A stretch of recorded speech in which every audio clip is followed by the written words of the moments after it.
While not approving County Executive Mark Elrich's 10% increase on real property taxes, the County Council did approve 98% of the County Executive's spending requests and will find a way to use reserves to close the funding gap.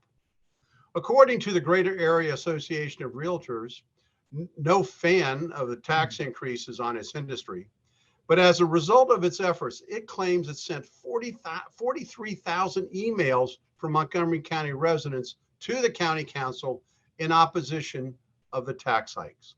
So, Cary, the County Council expressed great reluctance to pass the tax increase, but the majority did so anyway. Will there be a political price to pay for not only increasing real property taxes, but also nearly doubling the county recordation taxes and increasing impact development fees? I think we're creating a bigger divide, in our county with respect to public support.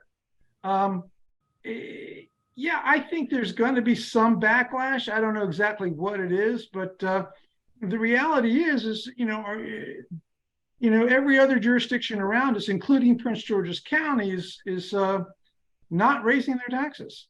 And the fact of the matter is, Montgomery County business owners' income has gone down in the last decade, even while the rest of the nation, it's gone up 3%. It's not the right environment to increase taxes. What we need to do is what we've said in previous shows. You've got to bolster or build an economic development policy, and we're not doing that. All we have is a bunch of whiners and complainers on the council saying, "Oh, we need money for the school board." Well, that's another thing. What about the mediocrity, the lack of educational advancement? If the divide is getting bigger, do you want to continue to reward them? I don't know. Well, it's a great to ponder the question, because usually when there have been big tax increases, there's a voter backlash in the next election. And Mark, are voters in Montgomery County indifferent to the increases? Or are they so embedded in the system that they dare not vote against their own self-interest? Well, I think actually, you closing attorneys probably bear a little of the responsibility in that, you directly, but those tax increases, to the extent they come out of mortgage escrow accounts, they just are very small. It really, as a taxpayer, feels a lot different when each October and each December, or September, I should say, in each December, you write out that check for the real estate taxes and realize just how big it is. And I think too many homeowners are kind of somehow buffered in that.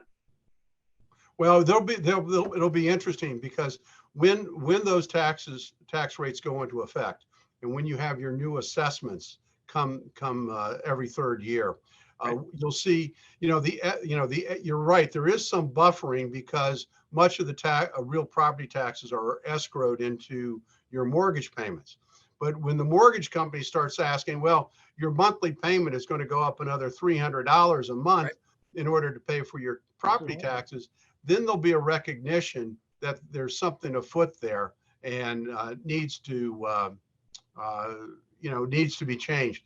But Cary, I find it fascinating, that we have this constant cry from the county executive, the county council. They all pay lip service for the need for affordable housing, but of course their actions suggest they don't want the private sector to provide affordable housing.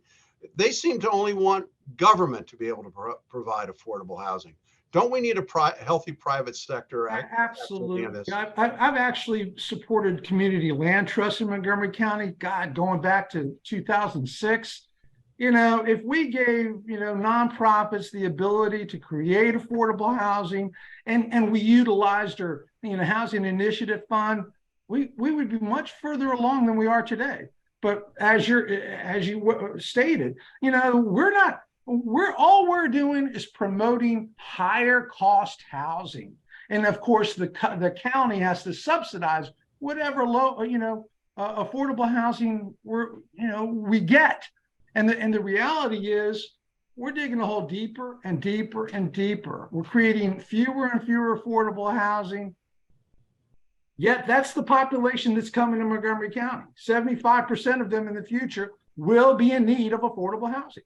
Well, I think as we've seen in the past, Mark, and I'll let you have the last word on this, the affordable housing will continue to be in Frederick County, Howard County, and elsewhere. And we're going to have, and we continue to have workers commuting to Montgomery County. Mark, I'll let you have the last word. Well, and that's exactly right, is we've made Montgomery County less affordable. And in the subsidy arrangement, as Cary described, of basically government dependent housing, doesn't go far enough to deal the needs that people have out there. It drives up the cost of market-based housing because those subsidies end up frequently getting built into the equation. And in the end, is Montgomery County is less affordable. Mm-hmm. Yeah, well, I mean, I think we all can bemoan the loss of affordable housing, and come up with better ideas to figure it out.